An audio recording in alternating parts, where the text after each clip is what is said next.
తెలుగు శ్రోతలందరికీ నమస్కారం అండి. మన అలనాటి కథలు ఎవర్ గ్రీన్ స్టోరీస్ ఛానల్కి మీ అందరికీ స్వాగతం. కృష్ణపక్షం శుక్లపక్షం నవల వింటున్నామండి. రచన శ్రీమతి పొత్తూరి విజయలక్ష్మి గారు. ఇక ఆలస్యం చేయకుండా మనం కథలోకి వెళ్ళిపోదామండి. వీడియో చూసిన వెంటనే లైక్ చేసి షేర్ చేసి తప్పకుండా సబ్స్క్రైబ్ చేసుకోండి మన ఛానల్ని. బెల్ ఐకాన్ యాక్టివేట్ చేసుకోండి. అమ్మా, ఎవరికైనా రాను పోను ఛార్జీలు ఇచ్చి పంపు అన్నాను. అలాగే అంది అమ్మ. అతి భారంగా 4 రోజులు గడిచాయి. ఎవరినైనా పంపించావా అని అడిగేవాడిని. లేదురా, ఎవరూ దొరకలేదు అనేది అమ్మ. పోనీ నువ్వు వెళ్ళు అన్నాను. నిన్ను ఇలా వదిలి నేనెలా వెళ్ళను అంది అమ్మ. పర్వాలేదు, వెళ్ళిరా, నాకు సీతను చూడాలని ఉంది, వెళ్ళి సీతను తీసుకురా అన్నాను. సరేలే, రేపు వెళ్తాను అందే కానీ వెళ్ళలేదు. ఆ మర్నాడే కాదు, మరో 4 రోజులు గడిచినా వెళ్ళలేదు. రేపు వెళ్తా అంటూ కాలయాపన చేసేది. ఆ వేళ హాస్పిటల్లో ఒంటరిగా పడుకున్న నాకు భరించలేని బాధగా ఉంది. సీతను చూడాలని ఉంది. సీత నా కోసం రాలేదు. నాకై నేను వెళ్దామంటే కదల్లేని స్థితిలో ఉన్నాను. ఆ స్థితిలో యథాప్రకారం పొద్దున్న 10 గంటలకు నాకు అన్నం తీసుకువచ్చిన అమ్మను చూడగానే పిచ్చెక్కినట్లయింది. అయితే ఇవాళ కూడా సీత కోసం వెళ్ళలేదు కదూ నువ్వు అన్నాను. వీలు కాలేదురా, పని మనిషికి ఇల్లు చూసుకోమని చెప్తే వీలు కాదంది. రేపు దానికి తీరికట, రేపు వెళ్తానులే అంది మామూలుగా. ఆ క్షణాన ఎన్నడూ రానంత కోపం వచ్చింది అమ్మ మీద. వెళ్ళవు, నువ్వెందుకు వెళ్తావు, నీకేం అవసరం, వెళ్ళొద్దులే, ఏకంగా నేను చచ్చిపోయాక ఆ కబురు తీసుకొని తీరిగ్గా వెళ్దువు గాని అన్నాను. విలవిలలాడింది అమ్మ. నన్ను బుజ్జగించాలని ప్రయత్నం చేసింది, కానీ నేను లొంగలేదు. అన్నం కలిపి తీసుకొస్తే ఆ పళ్ళెం అవతలికి తోసేశాను. నేను అన్నం తినను, నాకొద్దు, సీతను తీసుకొచ్చేదాకా పచ్చి మంచినీళ్ళు కూడా తాగను అని మొండికెత్తాను. బతిమాలింది, కోప్పడింది, కన్నీళ్లు పెట్టుకుంది. కానీ దేనికి లొంగలేదు నేను బతికి బాగుండాలని నువ్వు కోరుకుంటే వెంటనే వెళ్ళి సీతను తీసుకురా అన్నాను. కంచం పక్కన పెట్టి కొంగులో ముఖం దాచుకొని వెక్కి వెక్కి ఏడ్చింది అమ్మ. బాబూ, సీతని ఎలా తీసుకురానురా, నీకు ఎలా చెప్పేది? అమ్మ మాటలకు నా గుండె ఆగినంత పని అయింది.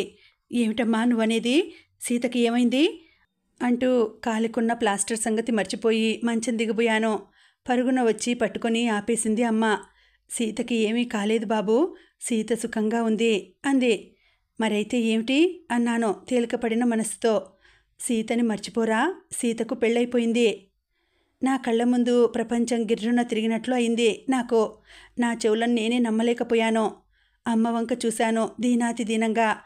తన ప్రాణంగా పెంచుకున్న తన బిడ్డ, అప్పుడే కోలుకుంటున్న తన ఏకైక పుత్రుడు, తను వినిపించిన విషం లాంటి నిజం విని ఏమైపోతాడో అని దిగులుగా చూస్తున్న అమ్మను చూడగానే అది నిజం అని గ్రహించాను. అమ్మ ఒడిలో తల దాచుకున్నాను అని చెప్పాడు ప్రసాద్. ఆపకుండా మాట్లాడటం నడవటం వల్ల ఆయాసం ముంచుకు వచ్చిన ప్రసాద్కి గెస్ట్ హౌస్ చూడగానే ప్రాణం లేచొచ్చింది. అమ్మయ్యా, ఇందాక గబగబా కొండ దిగేశాను, కానీ ఎక్కేసరికి మాత్రం నా గ్రాండ్ ఫాదర్ గుర్తుకొచ్చాడు. ఆపదలో ఉన్న జనం కొండ ఎక్కుతామని దేవుడికి మొక్కుకునేది ఎందుకంటారో, ఇందుకే మెట్టు మెట్టుకి గుర్తొస్తాడు దేవుడు. అది లాభం దేవుడికి అంటూనే వరండా మెట్లెక్కి తన గదిలోకి పారిపోయాడు. వింతగా అతని వంక చూశాడు కృష్ణ. ఏదో గొనుక్కుంటూ చరచరా తన గదిలోకి వెళ్ళిపోయాడు. కృష్ణ స్నానం ముగించి డైనింగ్ హాల్లోకి వచ్చేసరికి అప్పటికే సిద్ధంగా కూర్చుని ప్లేటు మీద స్పూన్తో మ్యూజిక్ వాయిస్తున్నాడు ప్రసాద్. ఇతన్ని చూడగానే, రండి సార్ రండి, మీకోసమే చూస్తున్నాను, చచ్చేంత ఆకలిగా ఉంది అనేసి, రంగన్న త్వరగా రా, అయ్యగారొచ్చారు అని కేక పెట్టాడు ప్రసాద్. వింతగా అతని వంక చూశాడు కృష్ణ. రంగన్న వేడివేడి ఇడ్లీలు చట్నీ తెచ్చిపెట్టాడు. స్పూన్ అందుకున్నాడు కృష్ణ. సారీ, నాకు చేత్తో తినడమే అలవాటు, చచ్చినా స్పూన్తో తినలేను. ఆ మధ్య ఏమైందో తెలుసా, మా ఫ్రెండ్ పెళ్ళికి హైదరాబాద్ వెళ్ళాను. పెళ్లిలో బఫే డిన్నర్ పెట్టారు. ఎంత అలవాటు లేకపోయినా అంతమందిలో చేత్తో తింటే జంగ్లీ విధవని అనుకుంటారేమోనని భయపడి స్పూన్తోనే తినటం మొదలుపెట్టాను. అదేదో కొత్త రకం వంకాయ కూరట, కాయల పలంగా వండేశారు. రుచి బ్రహ్మాండంగా ఉంది. అందులోనూ నాకు వంకాయ కూరంటే చచ్చేంత ఇష్టం. నోరు ఊరిపోతోంది. ఆ కూరేమో ఎంత పీకినా రాదు. కుస్తీ పట్టి పట్టి విసుగేసి స్పూన్తో ఒక్కటి పొడిచాను. వెంటనే ఆ కాయ ఎగిరి వెళ్ళి పక్క ఆయన ప్లేట్లో పడింది. నా అదృష్టం బాగుంది. ఆయన తల తిప్పి ఎవరితోనో మాట్లాడుతున్నాడు, గమనించలేదు కాబట్టి సరిపోయింది అన్నాడు ప్రసాద్. అతని మాటలకు నవ్వలేదు కృష్ణ. ఇందాక సగంలో ఆపేశారు, పూర్తిగా చెప్పండి, ఆ తర్వాత ఏం జరిగింది అన్నాడు ఉత్కంఠతతో. ఇంకా జరిగేదేముంది, సీతకి వేరే పెళ్ళైపోయింది, అక్కడితో నా ప్రేమ ఫుల్ స్టాప్. తాపీగా ఇడ్లీ తింటూ చెప్తున్న అతన్ని చూసి ఒళ్ళు మండింది కృష్ణకి. అలా అని వదిలేసి ఊరుకున్నారా? మీకు కోపం రాలేదు? మిమ్మల్ని వదిలేసి మరో పెళ్లి చేసుకున్న ఆ విశ్వాసఘాతుకురాల్ని ఎలా క్షమించగలిగారు? తీయగా కబుర్లు చెప్పి మీరిటు రాగానే మరొకడిని కట్టుకున్న రాక్షసి మీద ప్రతీకారం తీర్చుకోలేదా? నేనే నీ స్థానంలో ఉంటే మీలా ప్రేమకి ఫుల్ స్టాప్ పెట్టి ఊరుకునేవాడిని కాదు.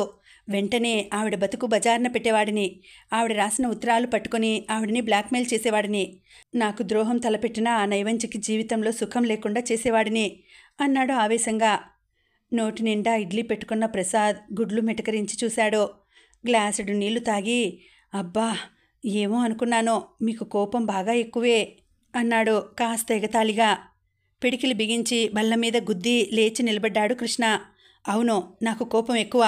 ఆ మాట ఇప్పటికీ 1,00,000 సార్లు విన్నాను ఇతరుల నోటి వెంట. మంచిగా ఉంటే నా అంత మంచివాడు లేడు, చెడుగా ప్రవర్తిస్తే నా అంత చెడ్డవాడు మరొకడు ఉండబోడు. దేన్నైనా సహిస్తాను గాని అబద్ధాలని మోసాల్ని సహించలేను. ప్రతీకారం తీర్చుకుంటేనే గాని నా పగ చల్లారదు అన్నాడు మండిపడుతూ. చిన్నగా నవ్వాడు ప్రసాద్. మీలాంటి కోపం గల వాళ్ళంటే నాకు చెప్పలేనంత ఇష్టం. మనసులో ఏది దాచుకోరు, అంతా పైకి అనేస్తారు. కుళ్ళు కుశ్చితం మనసులో దాచుకొని పైకి నటించరు. వాళ్ల మనసులు పాలలా స్వచ్ఛంగా ఉంటాయి అన్నాడు ప్రశంసగా. గుర్రుగా చూశాడు కృష్ణ. మీలాంటి అతి మంచి వాళ్ళంటే మాత్రం నాకు ఒళ్ళు మంట. అంత అతి మంచి వాళ్ళను చేతకాని వాళ్ళుగా జమ కడతాను నేను. మీరలా ఊరుకోకుండా వెళ్ళి మీ సదరు ప్రేయస్ గారిని అవమానించి ఉంటే మిమ్మల్ని అభినందించేవాడిని. కనీసం నా ఎదుట తిట్టిపోసినా మెచ్చుకునేవాడిని. కానీ మీరు... అతని మాట సగంలో ఉండగానే వారించాడు ప్రసాద్. మీరనుకునేటంతటి మంచివాడిని కాదు నేను. నన్ను, నాతో పాటు సీతని పొరపాటుగా అర్థం చేసుకున్నారు మీరు. మోసగత్తె, నైవంచకి, రాక్షసి వంటి పదాలు సీతకు అన్వయించవు. సీత దేవత. మీకు జరిగింది పూర్తిగా చెప్తాను, కూర్చోండి అన్నాడు. ఆశ్చర్యంగా వెంటనే కూర్చున్నాడు కృష్ణ. ఆ రోజు పొద్దున్న చెప్పిన వార్తకు రుజువుగా ఆ సాయంత్రం చూపించింది అమ్మ సీత తండ్రి రాసిన ఉత్తరం. మా అమ్మాయి చీలాసౌ సీతకు ఫలానా రోజున వివాహం జరిగిపోయింది. వ్యవధి లేకపోవడం వల్ల మీకు తెలియజేయలేకపోయాను, క్షంతవ్యుడిని అంటూ 3 ముక్కలు. నాకు దుఃఖం రాలేదు, కోపం కూడా రాలేదు. మనసు మొద్దుబారిపోయింది. ఏదో నిర్లిప్తత ఆవహించింది. నా మనసును ఉత్తేజపరచడానికి ఎన్నో ప్రయత్నాలు చేసేది అమ్మ. క్షణం కూడా కదలకుండా పక్కనే కూర్చుని ఏవో కబుర్లు చెబుతూనే ఉండేది. 10 రోజులు అలాగే గడిచిపోయాయి. నన్ను డిశ్చార్జ్ చేశారు. ఇంటికి వచ్చేశాను. మరో 2 వారాలు అత్యవసరమైతే మెల్లగా కర్ర సాయంతో ఇంట్లో తిరుగుతూ కాలక్షేపం చేశాను. కాలి కట్టు విప్పేశారు. స్కూళ్ళకి సెలవులు ఇచ్చారు. నాకు సీత మీద కోపం రాలేదు. అవమానించాలని, పగ తీర్చుకోవాలని అనుకోలేదు. కానీ ఒకే ఒక ప్రశ్న నన్ను బాధ పెట్టేది. సీత ఎందుకిలా చేసింది? మనం అదృష్టవంతులం అన్న సీత నన్నెందుకు దురదృష్టవంతుణ్ణి చేసింది? నేనేం తప్పు చేశానని నాకు ఈ శిక్ష విధించింది? తెలుసుకోవాలనే కోరిక నాలో ప్రబలమైపోగా ఒకనాడు నా పాత ఊరికి ప్రయాణమయ్యాను. బస్ దిగి తిన్నగా సీత ఉండే ఇంటికి వెళ్ళాను. వెళ్లే సమయంలో సీతను చూస్తానని ఆశ లేదు నాకు. సీత ఉండదు బహుశా, కానీ సీతతో పనిచేసే పార్వతి, సీత ప్రాణమిత్రురాలు ఉంటుంది. ఆవిడ ద్వారా వివరాలు తెలుస్తాయి. అదే ఆశతోనే వెళ్ళాను. నా ఆలోచన నిజమే అయింది. సీత లేదు. తలుపు తట్టగానే తలుపు తీసిన పార్వతి నన్ను చూడగానే ఆశ్చర్యపోయింది. పార్వతిగారు బాగున్నారా అని పలకరించాను. పార్వతి ముఖం వికృతంగా మారిపోయింది. మీరా ఇలా వచ్చారేం? ఇంకా ఎవరిని మోసం చేయాలని వచ్చారు? ఇంకా ఎవరి జీవితంతో ఆడుకోవాలని వచ్చారు? అంది అసహ్యంగా నా వంక చూస్తూ. తెల్లబోయాను నేను. నోట మాట రాలేదు. ఎప్పుడూ స్నేహపూర్వకంగా మాట్లాడే పార్వతి అకారణంగా నా మీద విరుచుకుపడుతోందేం అనుకున్నాను. పార్వతి, నేను సీతతో మాట్లాడాలని వచ్చాను అన్నాను. మండిపడింది పార్వతి. సీత, దాని పేరెత్తడానికి సిగ్గులేదు మీకు? చేసిన పని చాలేదా? ఇంకా ఏం మాట్లాడాలి దాంతో? ఛీ, మీరింత నైవంచుకులని కల్లో కూడా అనుకోలేదు. పైకి మెత్తగా కనిపిస్తూ మోసం చేసే మోసగాడని ఏమాత్రం ఊహించినా ముందే జాగ్రత్త పడేవాళ్ళం అంది. నా కోపం వచ్చింది. పార్వతి, ఇష్టం వచ్చినట్లు మాట్లాడకండి. నేనేం చేశానో, ఎవరిని మోసం చేశానో అన్నాను. సిగ్గులేక అడగడం కూడాను. సీతను ప్రేమించినట్లు నటించి దాన్ని పెళ్లి చేసుకుంటానని ఊరు వాడ ప్రచారం చేసిన పెద్ద మనిషి ఏమీ ఎరగనట్లు ఇంకో అమ్మాయిని పెళ్లి ఎలా చేసుకోగలిగారు? ఏం పాపం చేసిందని సీతకు అన్యాయం చేశారు? ఇంత చేసి తగుదనమ్మా అని మళ్ళీ సీతతో మాట్లాడడానికి ఏ ముఖం పెట్టుకుని వచ్చారు? పార్వతి మాటలు ఏమాత్రం అర్థం కాలేదు నాకు. పాపం సీత ఏడ్చి ఏడ్చి మీకోసం ఎదురు చూస్తూ ఉంటుందేమో. వచ్చి మరో 4 మాయమాటలు చెప్పి దాన్ని మరోసారి మోసం చేయాలనుకుని వచ్చినట్లున్నారు. అవునులేండి, మీరంటే మగవారు కాబట్టి ఏమీ జరగనట్లే పెళ్ళికొడుకైపోయారు. కానీ సీత ఆడపిల్ల, మీకు కాబోయే భార్యగా ముద్రపడ్డ ఆడపిల్ల. దానికింత త్వరగా పెళ్ళవుతుందని కలలోనైనా ఊహించి ఉండరు పాపం. కానీ భగవంతుడు మంచి వాళ్ళను ఎప్పుడూ కనిపెట్టే ఉంటాడు. సీతకి పెళ్ళయింది. ఒక ధనవంతుడికి భార్య అయింది.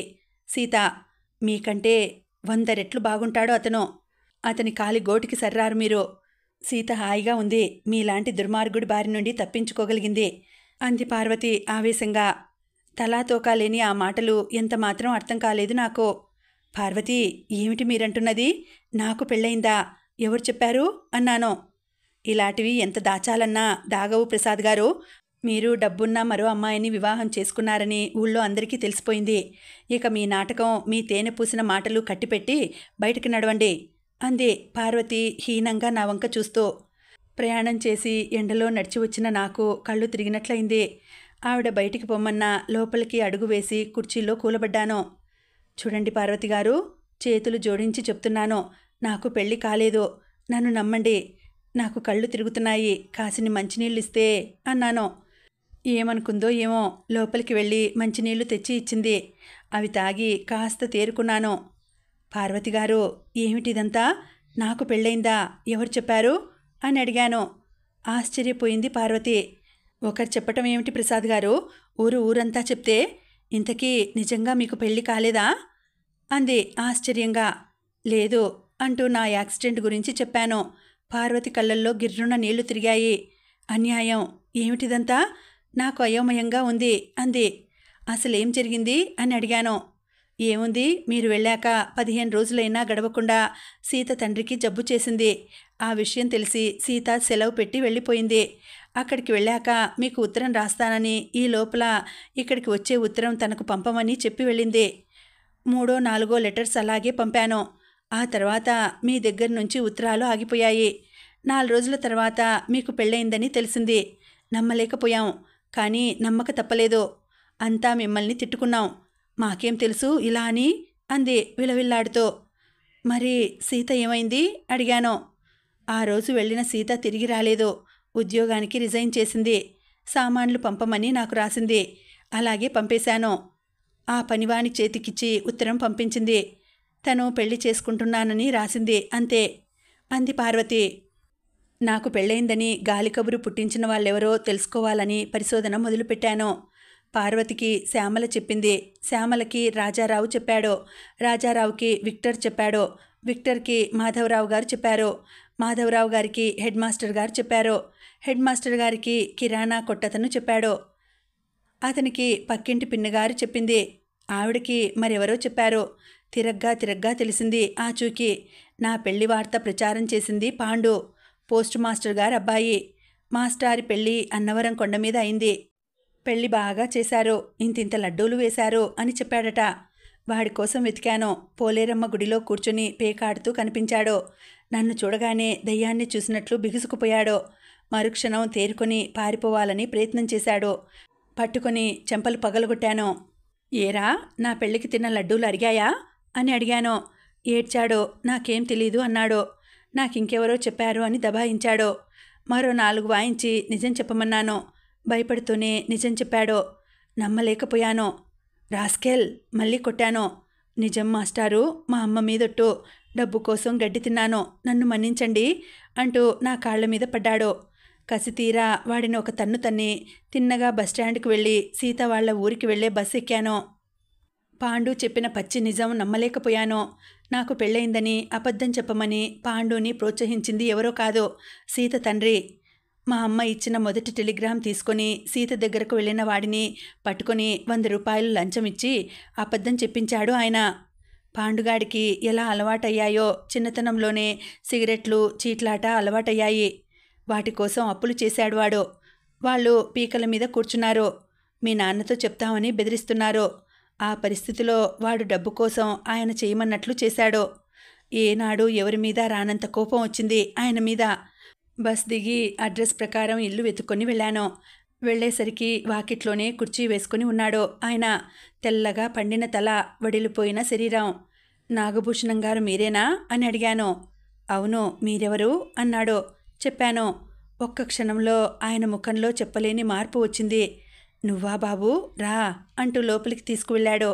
కుడివైపు పక్షవాతం వచ్చిన దేహాన్ని బలవంతాన ఏడుస్తూ కర్రతోనే అతి కష్టం మీద వెళ్ళి మంచినీళ్లు తెచ్చి ఇచ్చాడు. కూర్చోమని మంచం చూపించాడు. బాగున్నావా బాబూ? పాపం చాలా పెద్ద యాక్సిడెంట్ అట కదూ. ఆయన చూపే జాలి, సానుభూతి భరించలేకపోయాను. చూడండి, మనం ఏనాడు కలుసుకోనైనా లేదు. కోరి మీకు ఏ అపకారము తలపెట్టలేదు నేను. మరి మీకెందుకు నా మీద ఇంత ద్వేషం? నేనేం చేశానని నాకు ఇంత ద్రోహం చేశారు అన్నాను. తల వంచుకున్నాడు ఆయన. నువ్వు ఇలా వస్తావని, నన్ను నిలదీసి అడుగుతావని ఊహించాను ప్రసాద్. నిజమే, నీకు ద్రోహం చేశాను. కానీ నీ మీద నాకే ద్వేషము లేదయ్యా. నా స్వార్థం కోసం ఇలా చేశాను అన్నాడు. ఆశ్చర్యం వేసింది నాకు. నా ఆశ్చర్యం గమనించాడు ఆయన. వివరంగా చెప్తాను. సీత నాకు ఒక్కతే బిడ్డ. చిన్నతనాన తల్లిపోతే నానా అవస్థలు పడింది. కాస్త వయసు వచ్చేసరికి నాకు ఈ పాపిష్టి రోగం పట్టుకుంది. ఆర్థికంగా, మానసికంగా పడరాని పాట్లు పడింది నా బిడ్డ. వాళ్ళని వీళ్ళని పాత పుస్తకాలు ముష్టి ఎత్తి చిన్న చిన్న సాయాలు చేసిపెట్టి ఎలాగైతేనే డిగ్రీ తెచ్చుకుంది. పొరుగుల్లో ఉద్యోగం చేస్తూ నన్ను పోషించటం మొదలుపెట్టింది. సంతోషించాను. కొడుకులు లేకపోతేనే నా కూతురే 10 మంది కొడుకుల పెట్టు అని గర్వపడ్డాను. సీత వివాహం గురించి దిగులు పడుతున్న సమయంలో మీ అమ్మగారు వచ్చి మీ గురించి చెప్పినప్పుడు ఆనందంతో పిచ్చివాడినైపోయాను. సీత అదృష్టవంతురాలు అనుకున్నాను. ఇద్దరు ఉద్యోగాలు చేసుకుంటున్నారు, సుఖంగా ఉంటారు అనుకున్నాను. కానీ అంతలోనే ఒక విచిత్రం జరిగింది. ఒక ధనవంతుడు కోరి సీతను పెళ్లి చేసుకుంటానని అడిగాడు. తెల్లబోయాను. ఏమిటి వింత అనుకున్నాను. ఆ రోజే పిడుగులాంటి వార్త తెలిసింది. టెలిగ్రామ్ వచ్చింది. నీకు బలమైన గాయాలు తగిలాయని, నీ పరిస్థితి ప్రమాదకరంగా ఉందని తెలుసుకున్నాను. నా మనసు పరిపరి విధాలా పోయింది. ఒకవైపు శ్రీమంతుడైన అతను, మరోవైపు చావు బతుకుల్లో ఉన్న నువ్వు. అతనికిచ్చి నా బిడ్డ భవిష్యత్తు బంగారు బాట చేయడమా, లేక నీకిచ్చి సమస్యలు కొని తెచ్చుకోవడమా అనే మీమాంసలో పడ్డాను. స్వార్థం నన్ను జయించింది. నీ పరిస్థితి ప్రమాదంగా ఉంది. ఏమవుతుందో తెలియదు. బతికినా ఏ స్థితిలో ఉంటావో తెలియదు. చిన్నతనం నుండి కష్టాలు అనుభవించిన సీత జీవితం వివాహానంతరం కూడా సమస్యలతో నిండి ఉండడం ఊహించలేకపోయాను. అదృష్టవశాత్తు టెలిగ్రామ్ వచ్చిన సమయానికి సీత ఇంట్లో లేదు. అంతలోనే దేవుడు పంపించినట్లు వచ్చాడు. పాండు, టెలిగ్రామ్ వచ్చింది, సీతక్కకి తెచ్చాను అన్నాడు. ఆ టెలిగ్రాములు 2 చించి పారేశాను. వాడికి డబ్బాస చూపి లొంగదీసుకున్నాను. నీ వివాహం అయినట్లు సీతకి అబద్ధం చెప్పించాను. నా పాచిక పారింది. నువ్వు వేరే అమ్మాయిని పెళ్లి చేసుకున్నావని తెలిసాక సీత ఆ పెళ్లికి అభ్యంతరం చెప్పలేదు. పెళ్లి చేసుకుంది. ఇప్పుడు హాయిగా ఉంది. మహారాణిలా దివ్య భోగాలు అనుభవిస్తోంది. ప్రసాద్, నువ్వు దేవుడిలాంటి మనిషివని సీత ఎప్పుడూ చెప్తూ ఉండేది. అందుకే ధైర్యం చేసి ఈ పాపానికి ఒడికట్టాను. క్షమించమని అడిగే అధికారం నాకు లేదు. కానీ నేను కోరేది ఒక్కటే, నన్ను తిట్టు, కొట్టు, చంపు, కానీ సీత జోలికి వెళ్ళకు బాబూ.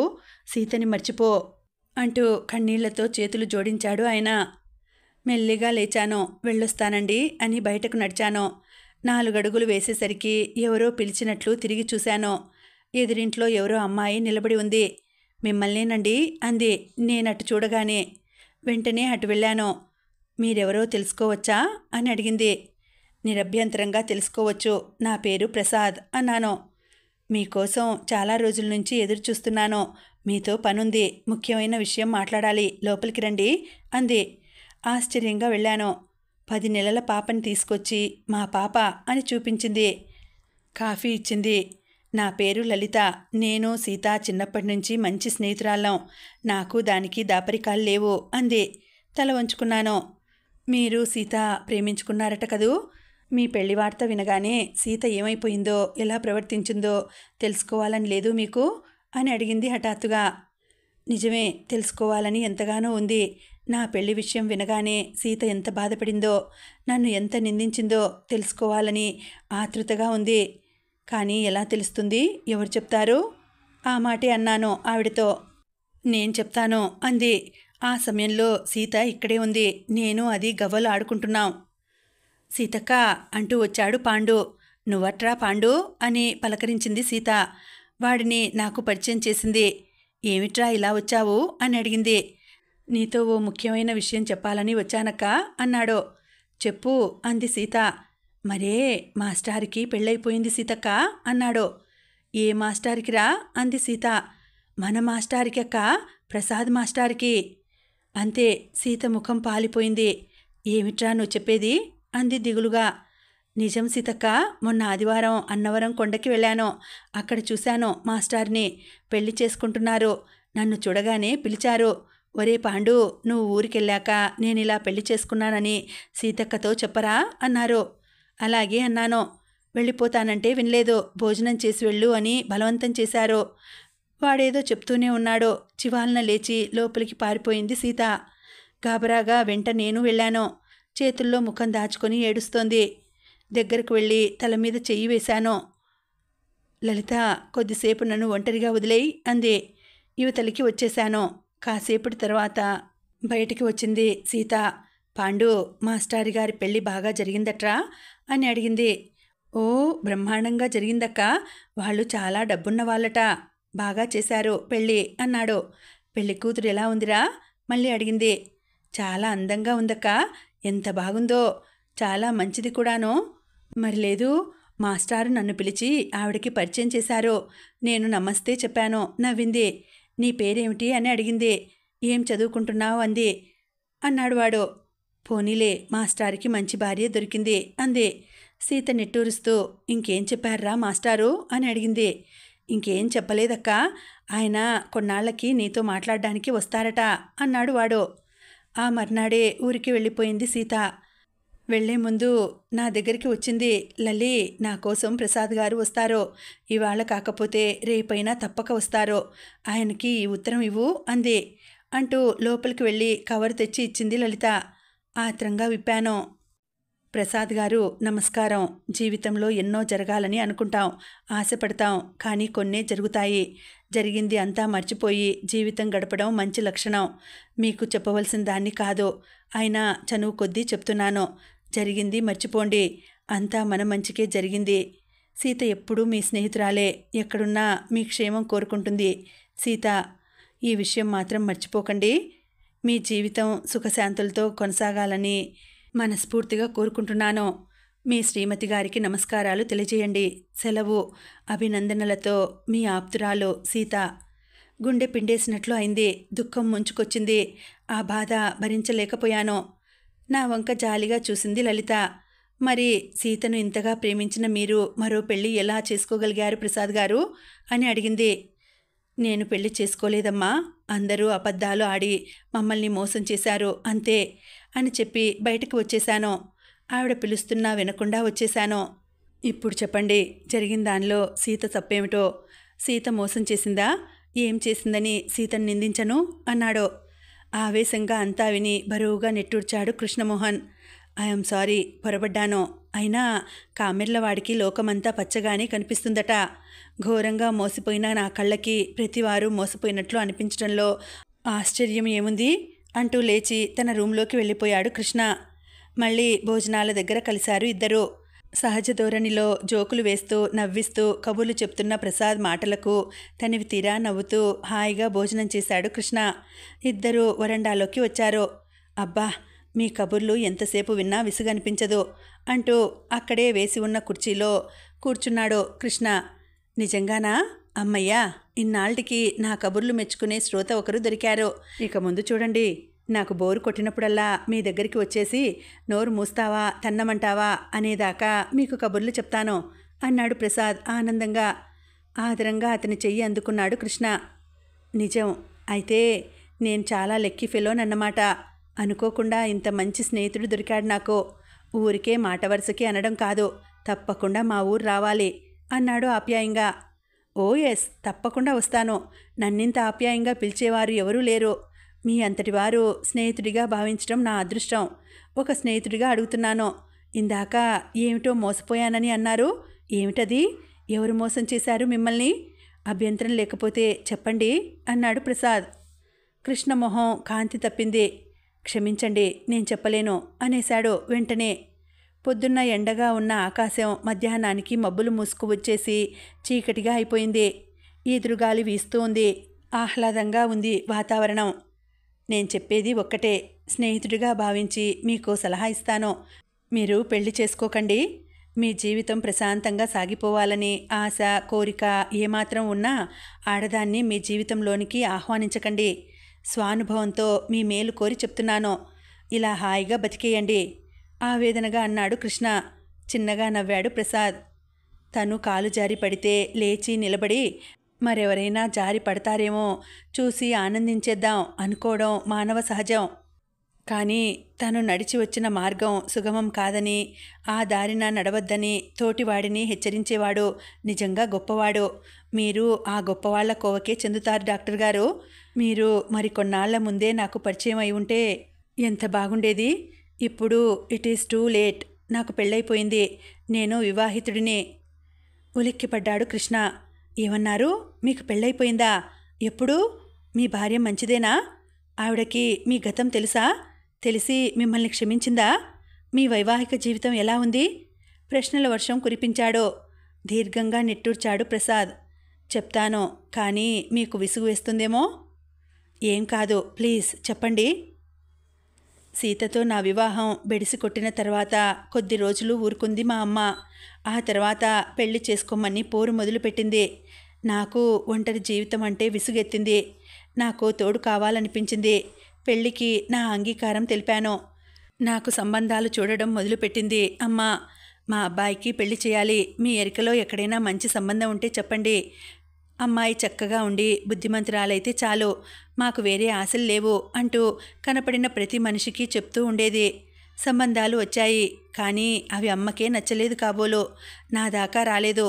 ఒకరోజు నేను స్కూల్ నుంచి వచ్చేసరికి ఎవరో కూర్చొని ఉన్నారు ఇంట్లో. నన్ను చూడగానే ఎదురొచ్చి వాళ్ళని పరిచయం చేసింది అమ్మ. వాళ్ళది మా ఊరికి చాలా దూరం ఊరు. పెళ్లి సంబంధం కోసం వచ్చారు అమ్మాయి తండ్రి, మేనమామ. ఆ అమ్మాయి పేరు జయలక్ష్మి. వాళ్ళకి ఒక్కతే కూతురు. ఏదో కొద్దిపాటి ఆస్తి ఉంది వాళ్ళకి. ఆ అమ్మాయి ఎక్కువ చదువుకోలేదు, కానీ పని పాట వచ్చు. మంచి బుద్ధిమంతురాలు. వివరాలు చెప్పి ఫోటో చూపించారు. ఏదో మామూలుగా చూసిన నాకు కళ్ళు తిప్పుకోవటం కష్టమైపోయింది. అపురూప సౌందర్యవతి. ఒక్క ముక్కలో చెప్పాలంటే దేవకన్య సరదాకి ఫోటో తీయించుకుందేమో అనిపించేలా ఉంది. మీకు ఎప్పుడు వీలవుతుందో తెలియజేస్తే పెళ్లిచూపులు ఏర్పాటు చేస్తాం అన్నారు వాళ్ళు. ఆలోచించాను.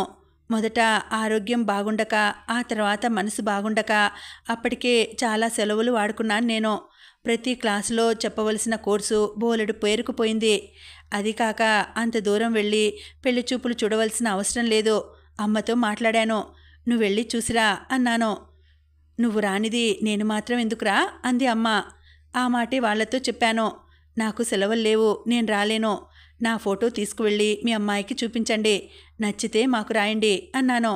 అలాగే అని వెళ్ళిపోయారు వాళ్ళు. వెళ్ళగానే సమాధానం రాస్తాం అని చెప్పి వెళ్ళారు. వాళ్ళు చెప్పారే గాని నేను పట్టించుకోలేదు. ఆ అమ్మాయికి నేను నచ్చుతానని నమ్మకం కుదరలేదు నాకు. నా ఆలోచన అబద్ధం చేస్తూ వారం తిరగకుండానే ఉత్తరం వచ్చింది. అమ్మాయి అంగీకరించింది. మంచి రోజు చూసుకుని నిశ్చయం చేసుకునేందుకు వస్తున్నామంటూ రాశారు. అమ్మ చాలా సంతోషించింది. పెళ్లి కూతురి కోసం కొత్త చీర కొంది. అనుకున్న ప్రకారం వచ్చారు వాళ్ళు. నిశ్చయం జరిగిపోయింది. వాళ్ళు నాకు అమ్మకి బట్టలు తెచ్చారు. ముహూర్తాలు పెట్టేశారు. నెల రోజులే వ్యవధి. అమ్మ హడావిడిగా ప్రయత్నాలు మొదలుపెట్టింది. మాకున్న కొద్దిపాటి బంధువులకు నా చేత ఉత్తరాలు రాయించింది. కోడలి కోసం 2 పట్టు చీరలు కొంది. తన మెడలోని గొలుసు చెరిపించి కోడలికి గొలుసు, ఉంగరం చేయించింది. సీత నిష్క్రమణతో శూన్యం అయిపోయిన నా మనసులో మళ్ళీ చైతన్యం కలిగింది. నేను హుషారుగా పెళ్లికి సిద్ధమైపోయాను. కొత్త బట్టలు కొనుక్కున్నాను. శుభలేఖలు ఆర్డర్ ఇచ్చాను. పెళ్లికి వెళ్ళడానికి ఒక వ్యాన్ మాట్లాడుకున్నాం. దూరం అని చాలామంది రాలేదు. ముఖ్యమైన బంధువులు 10 మంది, స్నేహితులు నలుగురు, మొత్తం 20 మంది లోపే పెళ్లివాళ్ళం. అనుకున్న సమయానికి బయలుదేరాం. సరదాగా సాగింది ప్రయాణం. రాత్రి 7 గంటలకి గమ్యం చేరాం. ఘన స్వాగతం ఇచ్చారు ఆడపెళ్లివారు. మేళ తాళాలతో విడిదికి తీసుకువెళ్లారు. మర్యాదలు ఘనంగా చేశారు. పెళ్లి తెల్లవారుజామున 4 గంటలకు మంగళ స్నానం చేయించి పీటల మీద కూర్చోబెట్టారు. పెళ్లి కార్యక్రమం మొదలైంది. తెర తీయగా నే తల ఎత్తి చూశాను. ఫోటోలో కంటే విడిగా మరీ అందంగా ఉంది. క్షణానికోసారి తల ఎత్తాలని ప్రయత్నం చేస్తోంది. వెనక ఉన్న పెద్దవాళ్లు బలవంతంగా బుర్ర వంచుతున్నారు. ఆవిడని చూస్తే నవ్వొచ్చింది. మాంగళ్యధారణ అయింది. తలంబ్రాలు అయ్యాయి. పెళ్లికూతురి చేతిలో పట్టుచీర పెట్టించారు. అమ్మాయిని లోపలికి తీసుకువెళ్ళి పట్టుచీర కట్టించి తీసుకురండి అన్నాడు మా పురోహితుడు. వెంటనే ఆవిడని లోపలికి తీసుకువెళ్లారు. 10 నిమిషాలు గడిచిపోయాయి. పావుగంట గడిచిపోయింది. ప్రసాద్ గారు, మీ శ్రీమతి గారు ముస్తాబు విషయంలో మహా చురుకులా ఉంది. సాయంత్రం సినిమా ప్రోగ్రాం ఉంటే స్కూల్కి వెళ్తూ తయారవమని చెప్పాల్సిందే మీరు అని ఆట పట్టించారు నా స్నేహితులు. మరో 10 నిమిషాలు గడిచిపోయాయి. ఆడపెళ్లి వారిలో ఏదో కంగారు, భయం. ఒకరి వెంట మరొకరు లోపలికి వెళ్తున్నారు. వెళ్ళిన వాళ్ళు తిరిగి రావడం లేదు. మా మామయ్య, బాబాయ్ లేచి లోపలికి వెళ్ళారు. ఆ తర్వాత మా వాళ్ళు కూడా లోపలికి వెళ్ళారు. పందిట్లో ఒంటరిగా మిగిలిపోయాను నేను. నాకు సాయంగా మేళగాళ్ళు. లోపల నుంచి ఏవో గొంతులు పెద్దగా వినిపిస్తున్నాయి. ఘర్షణ జరుగుతోంది లోపల. అయోమయంగా అనిపించింది నాకు.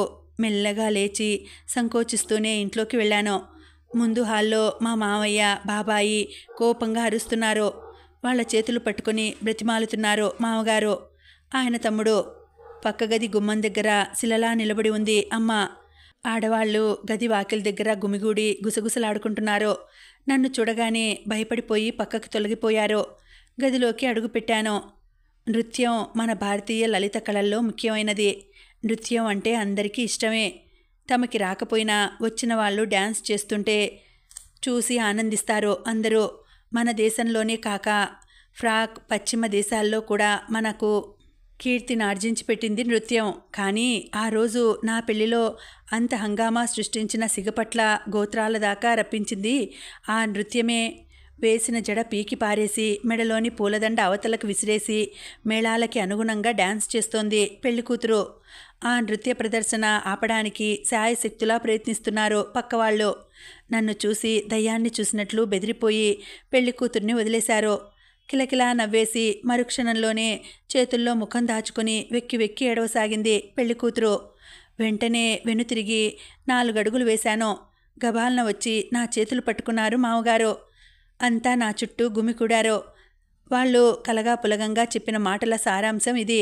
వాళ్ళ అమ్మాయి జయలక్ష్మి 10 ఏళ్లు వచ్చేదాకా బాగానే ఉంది. అప్పుడు ప్రమాదవశాత్తు అగ్ని ప్రమాదం జరిగి వాళ్ళ ఇల్లు కాలిపోయింది. ఆ సంఘటనతో బెదిరిపోయి మతి చెలించింది లక్ష్మికి. జ్వరం వస్తే ఆ హడావిడిలో పట్టించుకోలేదు. తర్వాత జడిసిపోయిందని విభూతి పెట్టించి తాయెత్తులు కట్టించారు. ఆ తర్వాత దిగదుడుపులు, భూత వైద్యాలు, బాబాల పూజలు చేశారు. చివరి ప్రయత్నంగా పెళ్లి చేస్తే పిచ్చి కుదురుతుందని అందరూ చెప్తే ఆ పని చేశారు. నన్ను వేడుకుంటున్న మామగారిని విదిలించి పారేశాడు మా బాబాయి. చాలేవయ్యా పెద్ద మనిషి. చేసిన బుద్ధి తక్కువ పని కాకుండా క్షమాపణలు కూడాను. పిచ్చిదానికి పెళ్లి కావాల్సి వచ్చిందా? సిగ్గు లేకపోతే సరి. ఎందుకు ఎత్తావు మనిషి జన్మ? ఛీ అని ఈసడించాడు. ఇంకా చూస్తారేం, పదండి పోదాం, సామాన్లు సర్దండి అని కేక వేశాడు మామయ్య. కొద్దిసేపట్లోనే వ్యాన్లో ఎక్కారు అందరూ. నేను బయలుదేరుతుంటే మా అత్తగారు వచ్చి నా కాళ్ళ మీద పడిపోయింది.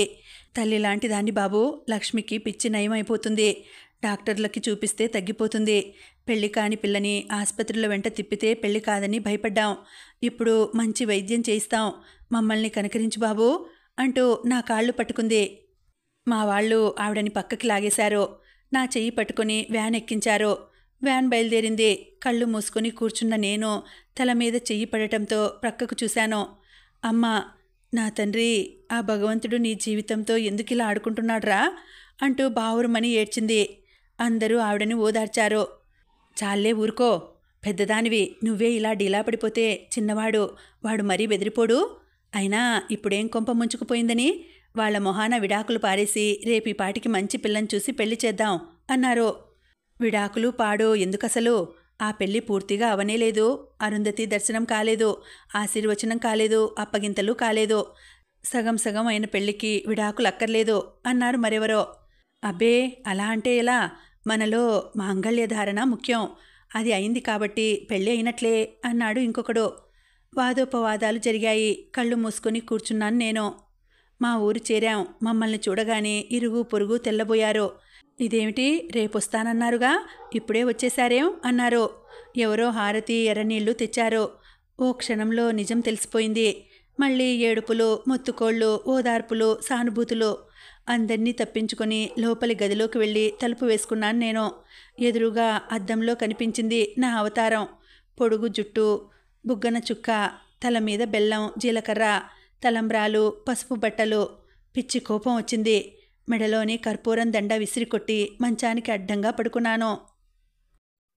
ఇంకా ఉందండి, కథ కొనసాగుతుంది. మళ్ళీ వచ్చే వీడియోలో తర్వాతి భాగం తెలుసుకుందామండి. అంతవరకు సెలవు. నమస్తే.